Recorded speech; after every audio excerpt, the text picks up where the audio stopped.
सिंध तरक़ी पसंद पार्टी जे मरकज़ी सॾ ते एसटीपी सकरंड पारां ॻाटे टोड़ महांगाईअ ख़िलाफ़ काज़ी सरफराज़ मेमण चौक सकरंड ते एहतजाजी मुज़ाहिरो कयो वियो। इन मौक़े ते अब्दुल क़ादिर जीलानी, गुल इनक़िलाबी, हुसैन बख़्श कीरियो, सलीम मंगसी ऐं वारिस नूनारी अलॻि अलॻि ॻाल्हाईंदे चयो त हिन वक़्तु तारीख़ जी बदतरीन महांगाई आहे। माण्हुनि मां अटे, गिह, खंड ऐं भाॼियुनि समेत ज़रूरत जूं शयूं ख़रीद करण जी सघ ख़तमु थी चुकी आहे।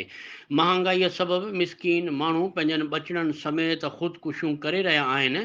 हिननि चयो त अटे समेत ॿियूं शयूं महांगियूं करे माण्हुनि खां जीअण जो हक़ु खसियो वियो आहे। हिननि महांगाईअ ख़िलाफ़ु सख़्तु नारेबाज़ी कंदे मुतालबो कयो त आम वाहिपे ऐं खाद ख़ुराक जी शयुनि जा अघ घटायो त जीअं ग़रीब माण्हू ॿिनि वेलनि जे खाधे जो बंदोबस्तु करे सघे।